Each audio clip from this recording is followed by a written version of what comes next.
Hello student, आज हम आपको क्लास 11 के न्यू चैप्टर पढ़ाएंगे, जिसमें आज का चैप्टर हमारा होगा हाइड्रोजन। तो चलिए आज हाइड्रोजन के बारे में हम लोग जानेंगे और इसका सिलेबस भी हम आपको पीडीएफ के फॉर्म में दे देंगे कि क्या इसमें सिलेबस आपको पढ़ना है। तो हाइड्रोजन एक अच्छा सोर्स है और आपको पता होना चाहिए कि hydrogen is the most abundant on the surface of globe. ठीक है, ये ग्लोब के सरफेस पे सबसे ज़्यादा 3rd नंबर पे पाया जाने वाला एलिमेंट है। ठीक है, तो हाइड्रोजन के बारे में हमें जानना है, तो चलिए हाइड्रोजन के बारे में अपनी स्टडी को स्टार्ट कर देते हैं और जानते हैं कि हाइड्रोजन ग्रीक वर्ड से बना है। ग्रीक वर्ड, और ग्रीक वर्ड अगर दो पार्ट में इसको किया जाए तो ये ग्रीक वर्ड क्या है, हाइड्रो एंड जन। एक्चुअली में GEN जो है इसका पूरा ग्रीक में जो नेम है वो ये है। इसमें ग्रीक में इसको क्या बोलेंगे, इसको ग्रीक में हम लोग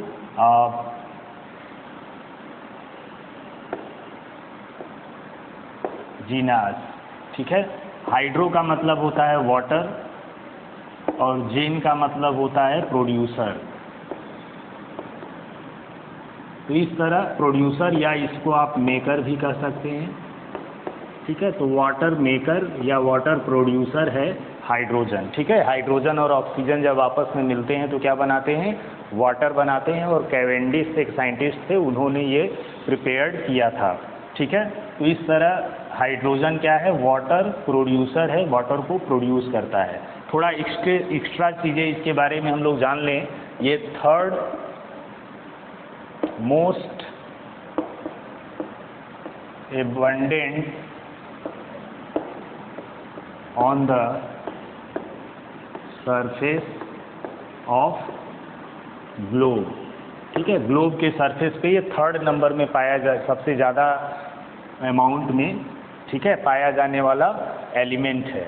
उसके बाद यूनिवर्स की अगर बात किया जाए तो ये यूनिवर्स में सबसे ज़्यादा matra में पाया जाने वाला एलिमेंट है। ठीक है, तो आप कह सकते हैं it is most abundant element in the universe. ठीक है, यूनिवर्स में पाया जाने वाला सबसे ज़्यादा मात्रा में, सबसे ज़्यादा अमाउंट में पाया जाने वाला एलिमेंट है ये यूनिवर्स में। ठीक है, और ग्लोब पे 3rd नंबर पे ज़्यादा मात्रा में पाया जाने वाला एलिमेंट है। तो 3rd मोस्ट अबंडेंट यहाँ एलिमेंट लिख सकते हैं, element on the surface of globe.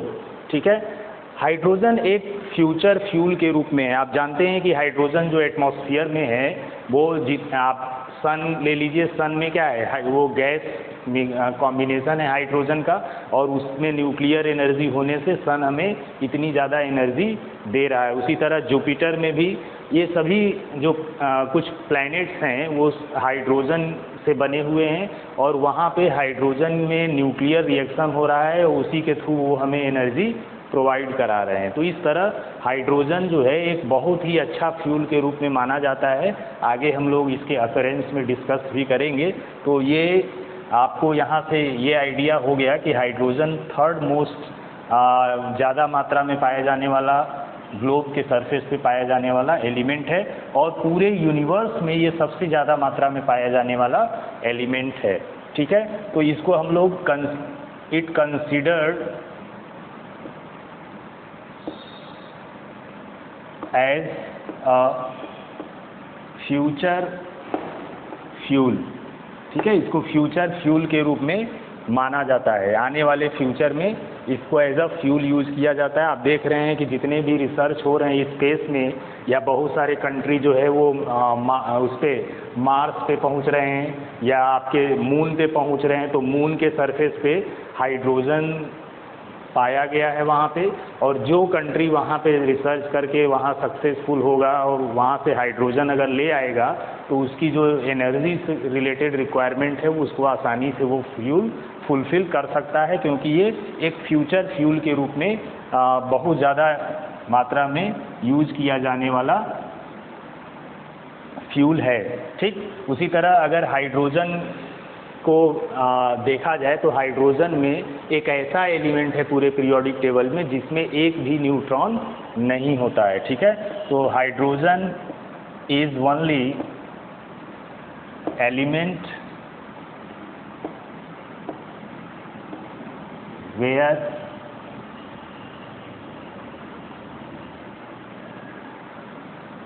where neutron is absent। ठीक है, यही एक ऐसा एलिमेंट है जहाँ पे न्यूट्रॉन absent होता है, यानी न्यूट्रॉन नहीं पाया जाता है। ठीक है, हाइड्रोजन को जो प्रिपेयर्ड किया था वो कैवेंडिश साइंटिस्ट थे। प्रिपेयर्ड बाय कैवेंडिश इन 1766। ठीक है, कैवेंडिश ने इसको 1766 में प्रिपेयर किया था हाइड्रोजन को by the action of acid on metal. Acid on metal. ठीक है, मेटल का एसिड के साथ रिएक्शन करा के उन्होंने हाइड्रोजन गैस को प्रोड्यूस किया था, प्रिपेयर्ड किया था 1766 में। ठीक है, हाइड्रोजन नेम किसने दिया था? तो हाइड्रोजन नेम देने वाले अलग साइंटिस्ट थे जिनको हम लोग लेवोजियर के नाम से, एंटोनी लेवोजियर के नाम से जानते हैं। तो इस तरह आप कह सकते हैं कि लेवोजियर नेम्ड इट हाइड्रोजन, यानी लेवोजियर ने क्या किया था? Lavoisier named it hydrogen. ठीक है, लेवोजियर ने इसे हाइड्रोजन नाम दिया था। ठीक है, तो ये हाइड्रोजन के बारे में। अच्छा, हाइड्रोजन को हम लोग इनफ्लेमेबल गैस के नाम से भी जानते हैं। ठीक है, तो it is also known as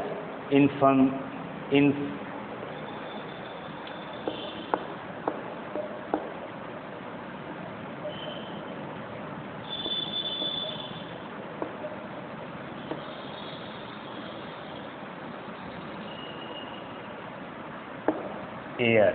ठीक है, हाइड्रोजन को एयर में प्रेजेंट होता है, इसलिए इसको इनफ्लेमेबल एयर के नाम से भी इनफ्लेमेबल,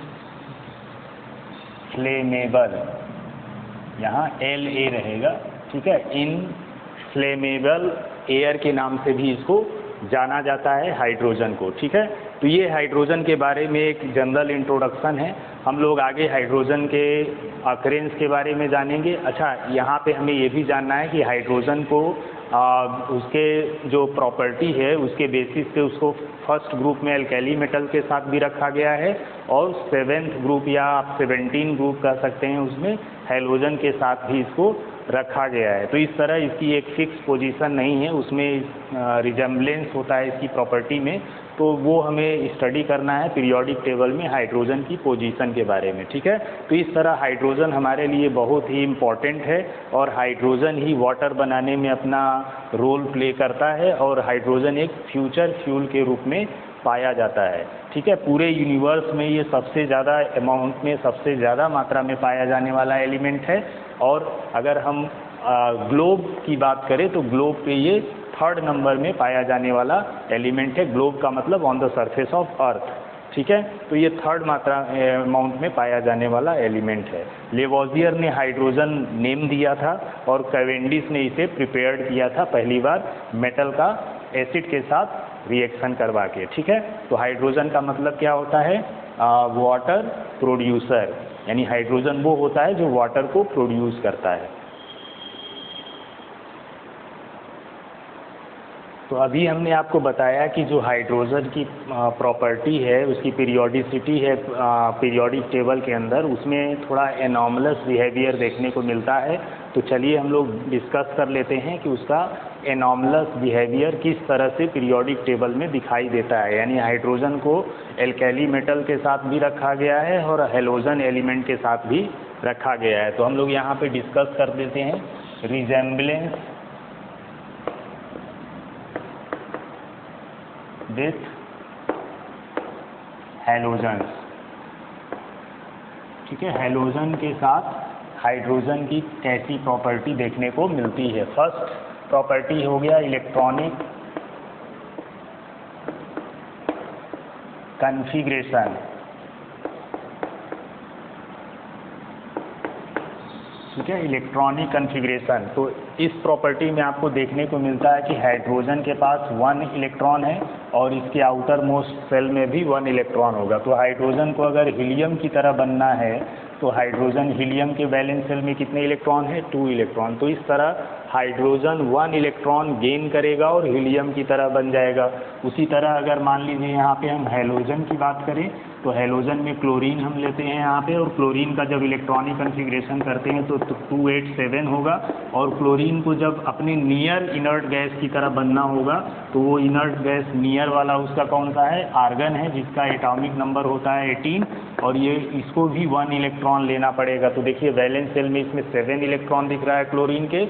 अगर ये 1 इलेक्ट्रॉन गेन करता है तो ये इनर्ट गैस कन्फिग्रेशन आर्गन की तरह हो जाएगा। उसी तरह हाइड्रोजन के वैलेंस सेल में 1 इलेक्ट्रॉन है, ये भी 1 इलेक्ट्रॉन गेन करके अपने नियर इनर्ट गैस की तरह बन जाएगा। तो जैसा हाइड्रोजन कर रहा है वैसा ही हीलियम कर रहा है, वैसा ही क्लोरीन कर रहा है। तो इस वजह से हाइड्रोजन और क्लोरीन दोनों की कन्फिग्रेशन एक ही तरह से वर्क कर रहे हैं। इस वजह से इनको एक साथ हाइड्रोजन को हैलोजन के साथ रखा गया है। हम लोग यहाँ डिस्कस कर रहे हैं कि हाइड्रोजन को हैलोजन के साथ क्यों रखा गया है, ठीक है। तो इसी वजह से रखा गया है क्योंकि हैलोजन 1 इलेक्ट्रॉन ले रहा है और स्टेबल हो रहा है, उसी तरह हाइड्रोजन भी कर रहा है। सेकेंड प्रॉपर्टी अगर सिमिलैरिटी की बात करें तो दोनों क्या है? नॉन मेटल हैं, नॉन मेटेलिक कैरेक्टर, ठीक है। नॉन मेटेलिक कैरेक्टर का मतलब ये हुआ कि जैसे हाइड्रोजन 1 इलेक्ट्रॉन ले रहा है तो जो इलेक्ट्रॉन गेन करते हैं उनको हम क्या बोलते हैं? नॉन मेटल बोलते हैं। तो इस तरह दोनों क्या है? नॉन मेटल है, दोनों इलेक्ट्रॉन गेन कर रहे हैं, इस वजह से दोनों क्या है? नॉन मेटल, यानी दोनों में नॉन मेटेलिक कैरेक्टर है। इसी वजह से हाइड्रोजन और हैलोजन दोनों को एक साथ पीरियोडिक टेबल में रखा गया है, ठीक है। Next, formation of negative ion. अब आप देखिए कि दोनों क्या करते हैं? निगेटिव आयन फॉर्म करते हैं, क्योंकि दोनों क्या करते हैं? इलेक्ट्रॉन गेन करते हैं, और जब इलेक्ट्रॉन गेन करेंगे तो क्या बनाएंगे? निगेटिव आयन बनाएंगे। जैसे हाइड्रोजन के ऊपर निगेटिव चार्ज आ गया, उसी तरह क्लोरीन के ऊपर भी सिंगल निगेटिव चार्ज आ जाएगा, क्योंकि 1 इलेक्ट्रॉन इसमें आने में गेन किया है। इस वजह से जितना इलेक्ट्रॉन गेन करता है उतना उसके ऊपर निगेटिव चार्ज के रूप में आ जाता है, और इस तरह ये क्या बनाएगा? ये कंपाउंड जब बनाएगा तो NaH बनाएगा हाइड्राइड, ठीक है, और ये बनाएगा NaCl क्लोराइड, ठीक है। तो ये सोडियम हाइड्राइड बनाया और ये सोडियम क्लोराइड बनाया। तो दोनों सिमिलर टाइप के कंपाउंड फॉर्म कर रहे हैं, क्योंकि दोनों में एक निगेटिव चार्ज है, यानी दोनों ने सिंगल इलेक्ट्रॉन गेन किया है कहीं से, ठीक है। उसके बाद नेक्स्ट प्रॉपर्टी होता है आयनाइजेशन पोटेंशियल, कहिए या आयनाइजेशन एनर्जी, दोनों सेम चीज़ है, ठीक है। तो यहाँ पे आयनाइजेशन एनर्जी की बात करें तो आयनाइजेशन एनर्जी दोनों का क्या होता है? ऑलमोस्ट सेम होता है, ठीक है। आयनाइजेशन पोटेंशियल, जैसे अगर हाइड्रोजन की बात करें तो ये 13.54 इलेक्ट्रॉन वोल्ट हाइड्रोजन का आयनाइजेशन पोटेंशियल होता है, और क्लोरीन का आयनाइजेशन पोटेंशियल 13 इलेक्ट्रॉन वोल्ट है, ठीक है। तो देखिए आप थोड़ा सा 0.54 डिफरेंस दिख रहा है इसमें, बाकी तो ऑलमोस्ट क्या है? सिमिलर है। तो इस तरह दोनों के आयनाइजेशन पोटेंशियल ऑलमोस्ट सेम होता है, ठीक। इसी वजह से इनको एक साथ पीरियोडिक टेबल में रखा गया है। उसके बाद एटॉमिसिटी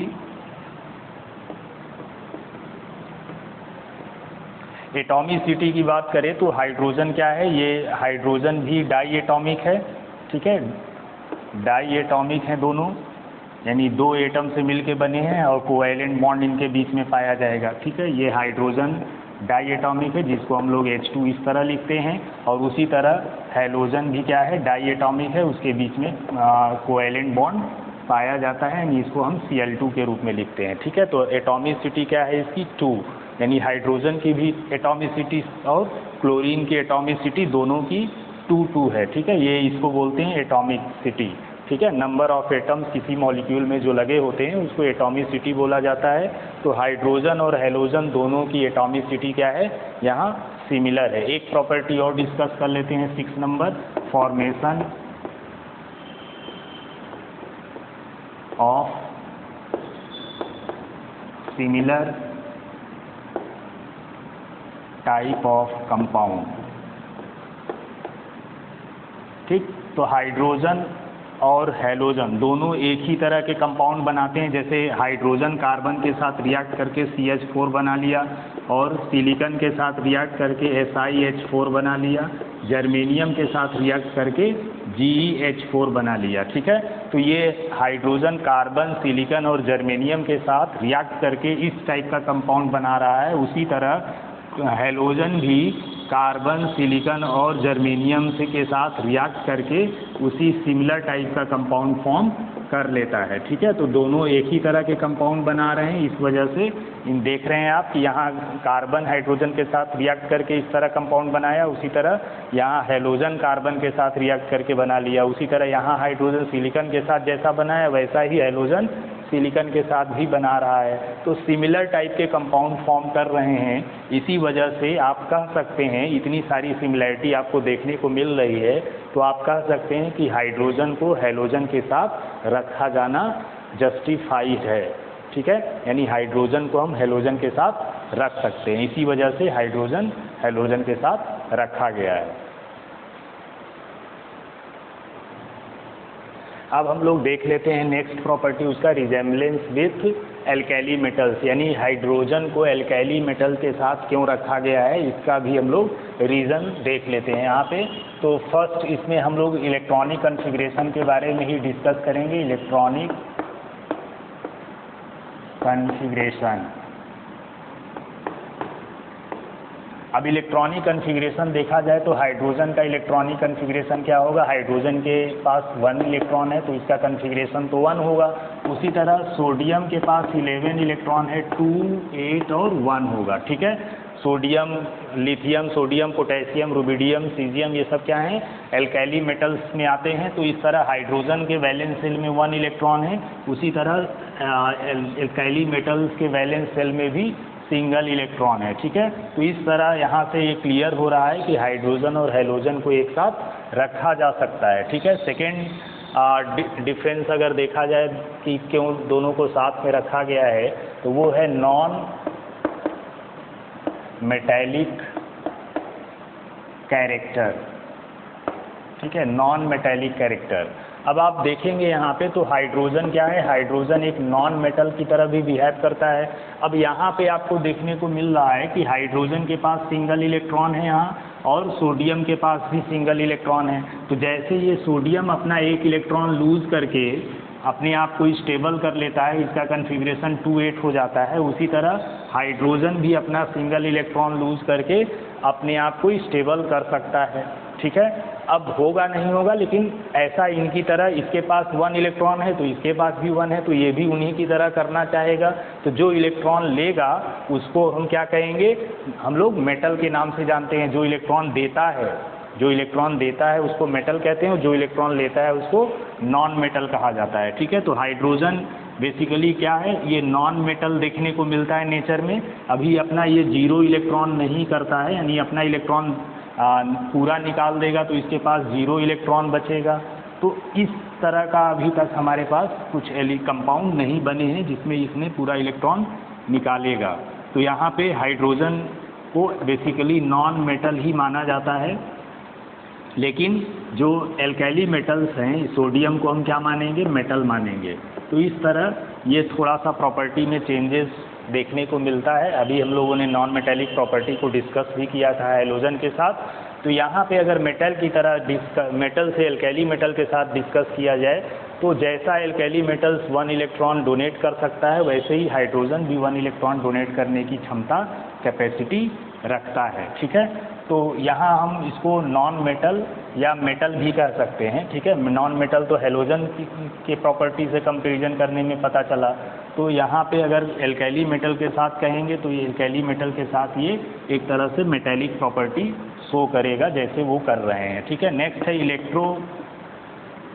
इलेक्ट्रोपॉजिटिव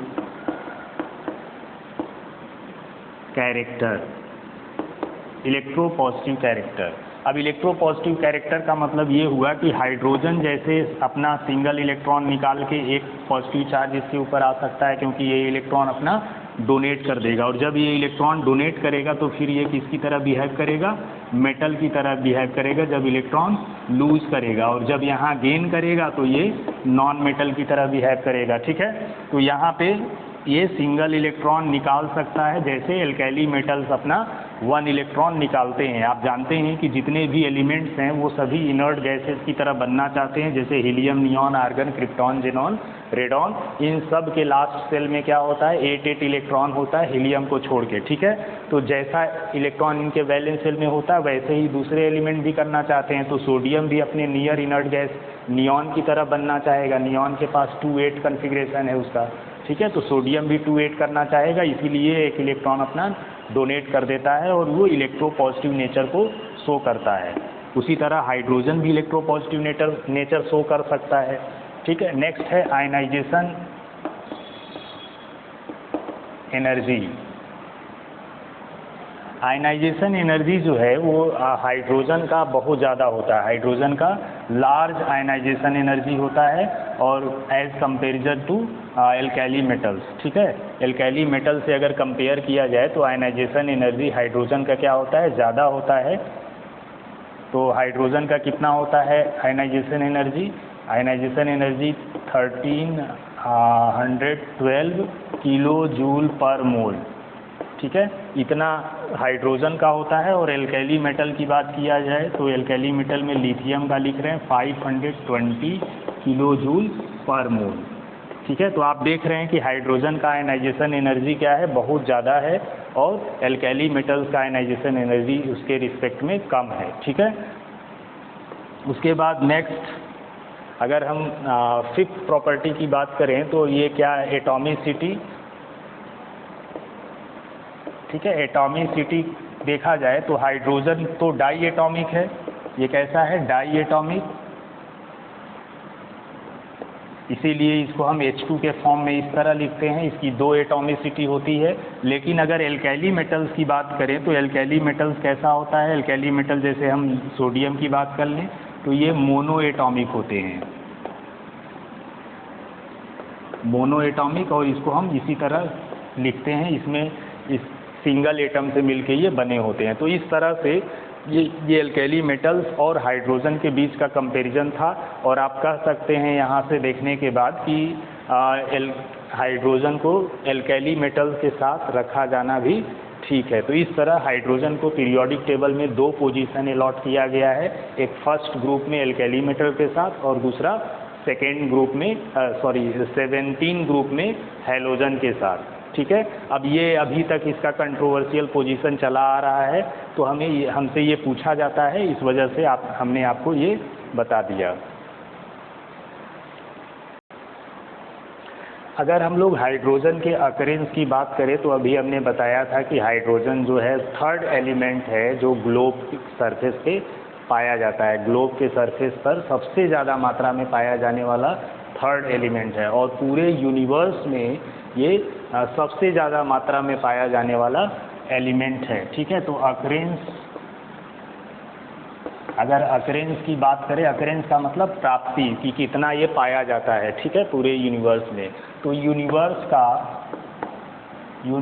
का कहा जाता है कि इसमें यूनिवर्स को बनाने में इसका हिस्सा कितना है, तो यूनिवर्स को बनाने में 92% हिस्सा है इसका, यानी 92% यूनिवर्स जो है वो हाइड्रोजन से बना है, ठीक है, मेड अप ऑफ हाइड्रोजन, ठीक। तो यूनिवर्स का 92% हिस्सा हाइड्रोजन से बना है, तो इसका मतलब ये यूनिवर्स में सबसे ज़्यादा मात्रा में पाया जाने वाला एलिमेंट है। ग्लोब के सरफेस पे तो हमने बताया ही है कि 3rd नंबर पे पाया जाने वाला एलिमेंट है ये, और हाइड्रोजन से ही सन, जुपिटर और सैटर्न, इन सभी प्लैनेट के एटमॉस्फेयर इसी से बने हैं, और उन्हीं में न्यूक्लियर रिएक्शन होता है हाइड्रोजन के न्यूक्लियस के बीच में, और तब हमें वो एनर्जी प्रोवाइड करते हैं। जैसे सन का एनर्जी जो है हमें हाइड्रोजन के बीच में न्यूक्लियर रिएक्शन होने से ही मिल रहा है, और आज हम लोग सर्वाइव कर पा रहे हैं अर्थ पे। वैसे ही जुपिटर और सैटर्न में भी इसी तरह से एनर्जी प्रोड्यूस होता है। अर्थ के एटमॉस्फेयर की बात करें तो ये वेरी स्मॉल अमाउंट में अर्थ के एटमॉस्फेयर में पाया जाता है, ठीक है। अर्थ एटमॉस्फेयर में वेरी स्मॉल अमाउंट में ये है, ठीक। लेकिन अगर अर्थ क्रस्ट में बात करें तो अर्थ क्रस्ट में ये 9th नंबर पे पाया जाने वाला एलिमेंट है, 9th पोजीशन पे, ठीक है। अर्थ क्रस्ट में ये 9th नंबर पे पाया जाने वाला एलिमेंट है, जो कंबाइंड फॉर्म में अर्थ क्रस्ट में ज़मीन में मिट्टी में पाया जाता है, ठीक है। तो इस तरह से ये हाइड्रोजन, और बाकी इसका फॉर्म आप जानते ही हैं कि पूरे यूनिवर्स का 92% हिस्सा हाइड्रोजन से बना हुआ है। आप जितने भी ओशन, आप 70% क्या जानते हैं वाटर से बना है, और बाकी 30% लैंड है पूरे वर्ल्ड में। तो जो यूनिवर्स है और बाकी जो सन, जुपिटर, ये सब भी हाइड्रोजन से ही बने हुए हैं। तो इस तरह हाइड्रोजन एक बहुत ज़्यादा मात्रा में हमारे यूनिवर्स में पाया जाने वाला एलिमेंट है।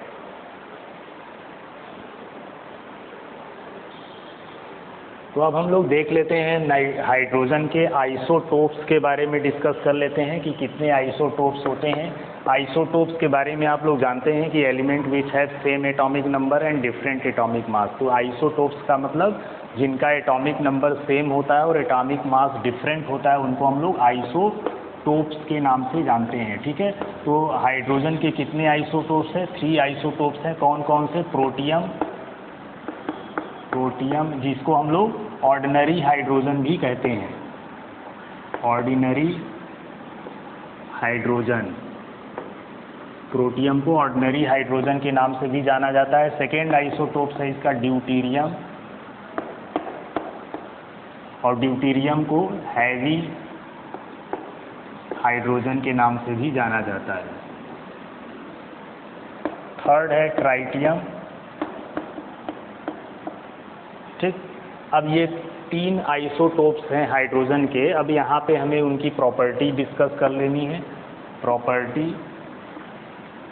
और यहाँ हम लोग प्रोटियम के बारे में डिस्कस करेंगे, यहाँ ड्यूटेरियम के बारे में और ट्राइटियम के बारे में। अगर हम एटॉमिक नंबर की बात करें तो एटॉमिक नंबर क्या होता है इसका? प्रोटियम का एटॉमिक नंबर तो इसका हो जाएगा 1, ठीक है। इसका भी 1 होगा और इसका भी 1 होगा। सिंबल, प्रोटियम का सिंबल हो गया इसमें P या H2 कह लीजिए, H2 से रिप्रेजेंट करते हैं, ऑर्डिनरी हाइड्रोजन ही है। इसको D2 कहते हैं और इसको T2 कहते हैं। ये मॉलिक्यूलर फॉर्म हो जाएगा, ठीक है। अभी मॉलिक्यूलर फॉर्म बता देंगे आपको। इसका सिंबल हो जाएगा H111, ठीक है। इसका H12, ये 1 एटॉमिक नंबर है, 2 इसका मास है, और इसका हो जाएगा H13, ठीक है। ये सिंबल हो जाएगा इसका। उसके बाद एटॉमिक या मास नंबर कह लीजिए, मास नंबर, यानी इसका मास क्या होगा? तो मास नंबर, इसका हाइड्रोजन का मास कितना है? 1 है। इसका मास कितना है? 2 है। और इसका मास कितना है? 3 है। अगर एग्जैक्ट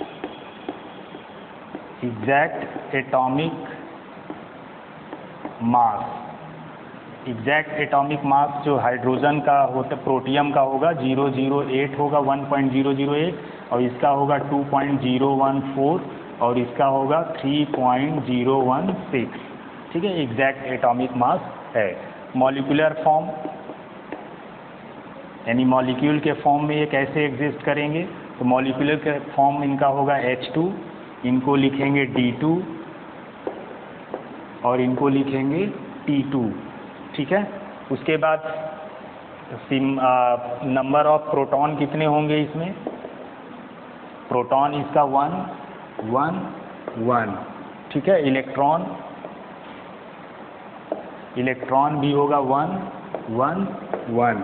न्यूट्रॉन कितना होगा, यानी नंबर ऑफ न्यूट्रॉन कितने होंगे इसमें कोई न्यूट्रॉन नहीं होगा प्रोटियम के अंदर। अभी हमने बताया था कि हाइड्रोजन, जिसको हम लोग प्रोटियम भी बोलते हैं या ऑर्डिनरी हाइड्रोजन भी बोलते हैं, उसमें कोई न्यूट्रॉन नहीं पाया जाता है, ठीक है। इसमें न्यूट्रॉन कितना हो जाएगा, इसमें न्यूट्रॉन 1 हो जाएगा और इसमें न्यूट्रॉन 2 हो जाएगा। तो ये इनके आइसोटोप्स के बारे में एक जनरल इंफॉर्मेशन है।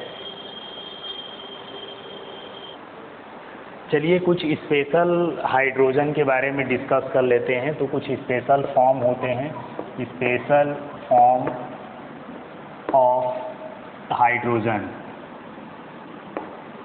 अब ये हाइड्रोजन के स्पेशल फॉर्म्स क्या हैं, तो पहला है नेसेंट हाइड्रोजन, ठीक है। नेसेंट हाइड्रोजन क्या होता है, तो hydrogen at the movement of formation known as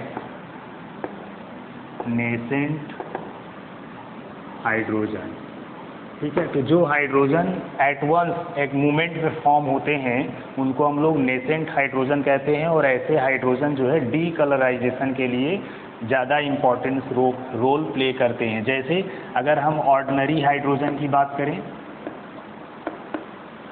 ordinary hydrogen, तो ऑर्डिनरी हाइड्रोजन को अगर हम पास कराएं KMnO4 का एसिडिक मीडियम में H2SO4 के प्रेजेंस में, ये KMnO4 पोटेशियम परमैंगनेट है और इसका कलर कैसा होता है, पर्पल कलर होता है।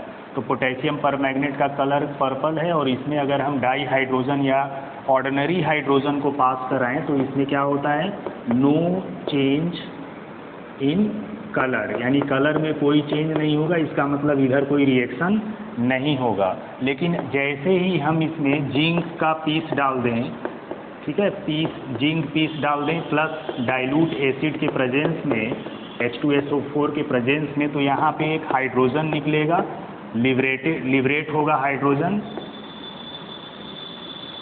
ठीक है। हाइड्रोजन निकलेगा और ये हाइड्रोजन क्या करेगा, इसके पर्पल कलर को डीकलराइज कर देगा, डीकलराइजेशन अकर्स, ठीक है। तो यहाँ पे जो पर्पल कलर आपको पोटेशियम परमैंगनेट का दिख रहा है, जैसे ही जिंक का पीस डाला आपने डाइल्यूट H2SO4 के प्रेजेंस में, तो एक हाइड्रोजन निकलता है, उसको नेसेंट हाइड्रोजन बोलते हैं। और ये इस तरह स्क्वायर ब्रैकेट के अंदर सिंगल H करके ऐसे लिखा जाता है, ठीक है। तो इस तरह यहाँ डाई हाइड्रोजन H2 के फॉर्म में यूज हुआ था। तो ये डाई हाइड्रोजन से क्या होता है, यहाँ रिएक्शन होने के बाद जिंक के साथ ये नेसेंट हाइड्रोजन लिबरेट होता है और यही हाइड्रोजन पर्पल कलर को डीकलराइज कर देता है और इस तरह उसका पर्पल कलर गायब हो जाता है धीरे धीरे। तो जो हाइड्रोजन एट वंस रिएक्शन में क्रिएट हुआ या बना, इसी हाइड्रोजन को हम लोग नेसेंट हाइड्रोजन के नाम से जानते हैं। और इस तरह ये हाइड्रोजन बेसिकली रिडक्शन के पर्पस के लिए यूज़ किया जाता है। जैसे इसका पर्पल कलर का रिडक्शन कर दिया और उसका कलर यहाँ पे गायब हो गया, ठीक है। तो इस हाइड्रोजन को हम क्या बोलेंगे, यही हाइड्रोजन जो है वो नेसेंट हाइड्रोजन के नाम से जाना जाता है, ठीक, जो यहाँ पे प्रोड्यूस होता है। अब नेक्स्ट हाइड्रोजन, अगर दूसरे टाइप के हाइड्रोजन की बात करें तो वो हाइड्रोजन हमारा क्या है, वो हाइड्रोजन दूसरा जो है वो एटॉमिक हाइड्रोजन के नाम से जाना जाता है, एटॉमिक हाइड्रोजन। अब ये एटॉमिक हाइड्रोजन कैसे बनता है, तो आप डाई हाइड्रोजन या ऑर्डिनरी हाइड्रोजन को जब हम इलेक्ट्रिक आर्क स्टेबलाइजर में पास कराएंगे, जिसमें दो टंगस्टन के फिलामेंट होते हैं, उनके बीच में हम पास कराएंगे और यहाँ इलेक्ट्रोलिसिस होगा। इलेक्ट्रिक आर्क जनरेट होगा इसमें, ठीक है। तो ये इलेक्ट्रिक आर्क जब जनरेट होगा तो ये हाइड्रोजन एटम में बदल जाएगा, ठीक है। और साथ में इसमें कुछ एनर्जी भी चाहिए, तो इतना 1045 किलो कैलोरी एनर्जी भी इसको चाहिए, यानी ये एनर्जी इतना लेता है। जब हम इसको इलेक्ट्रिक आर्क स्टेबलाइजर में डालते हैं तो दो फिलामेंट टंगस्टन के होते हैं और उसी के बीच में इतना ज़्यादा आर्क प्रोड्यूस होता है। आर्क मतलब एक तरह से ज्वाला प्रोड्यूस होता है जो इस डाई हाइड्रोजन को एटॉमिक हाइड्रोजन में बदल देता है, और यही एटॉमिक हाइड्रोजन के नाम से जाना जाता है। एक और उसका स्पेशल फॉर्म है हाइड्रोजन का, जिसको हम लोग ऑर्थो एंड पैरा हाइड्रोजन के नाम से जानते हैं, ठीक है। अब ऑर्थो और पैरा हाइड्रोजन क्या है? तो ऑर्थो और पैरा हाइड्रोजन में ऑर्थो हाइड्रोजन की अगर बात किया जाए तो ऑर्थो हाइड्रोजन में क्या होता है? Spin off nucleus in same direction, ठीक है। न्यूक्लियस का स्पिन क्या होगा? सेम डायरेक्शन में होगा। जैसे मान लीजिए ये डाई हाइड्रोजन है, दो हाइड्रोजन एटम से बना होगा इस तरह, ठीक है। H2 है, H2 तो एक H ये हो गया, एक H हो गया। अब इसका न्यूक्लियस है जिसमें प्रोटॉन है। अब इस न्यूक्लियस का जो डायरेक्शन होगा वो न्यूक्लियस का डायरेक्शन मान लीजिए इधर है, ठीक है। और इसमें जो प्रोटॉन है उसका डायरेक्शन भी उधर ही है। यहाँ इलेक्ट्रॉन है और इसमें इलेक्ट्रॉन घूम रहा है और इलेक्ट्रॉन का डायरेक्शन इधर है और इसके इलेक्ट्रॉन का डायरेक्शन इस तरफ है, ठीक। तो आप देख रहे हैं कि न्यूक्लियस का, दोनों न्यूक्लियस का डायरेक्शन क्या है? सेम है। तो सेम डायरेक्शन है तो क्या हो जाएगा? ऑर्थो हाइड्रोजन हो जाएगा, ठीक है। तो इसको ऑर्थो डाई हाइड्रोजन के नाम से जानेंगे। और उसके बाद पैरा हाइड्रोजन क्या होता है? Spin off nucleus in opposite direction, ठीक है। जब न्यूक्लियस का स्पिन अपोजिट डायरेक्शन में हो जाए तो उसको हम क्या बोलेंगे?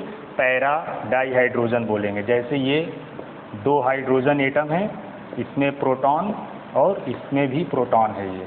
अब न्यूक्लियस ये तो इधर रोटेट कर रहा है और इसमें इलेक्ट्रॉन अपना इधर अपोजिट डायरेक्शन में इलेक्ट्रॉन होंगे। हमें न्यूक्लियस का डायरेक्शन देखना है। अब इसका जो न्यूक्लियस है वो इस डायरेक्शन में है और इसका न्यूक्लियस इस डायरेक्शन में है। तो आप देख रहे हैं एक का न्यूक्लियस इधर चल रहा है, एक का न्यूक्लियस इधर चल रहा है, अपोजिट डायरेक्शन में है। तो इसलिए ये क्या हो गया? पैरा हाइड्रोजन हो गया। तो इस तरह से ये डिफरेंट फॉर्म्स ऑफ हाइड्रोजन हमें देखने को मिलते हैं, जिसमें हमने कुछ स्पेशल फॉर्म देखा। नेसेंट हाइड्रोजन क्या होता है, एटॉमिक हाइड्रोजन क्या होता है, और ऑर्थो और पैरा हाइड्रोजन क्या होता है। तो ऑर्थो और पैरा हाइड्रोजन में स्पिन देखते हैं किसका? न्यूक्लियस का। तो न्यूक्लियस का स्पिन एक डायरेक्शन में हो, सेम डायरेक्शन में, तो वो ऑर्थो हाइड्रोजन कहलाएगा। और अगर न्यूक्लियस का स्पिन डिफरेंट डायरेक्शन में हो तो वो पैरा हाइड्रोजन कहलाएगा।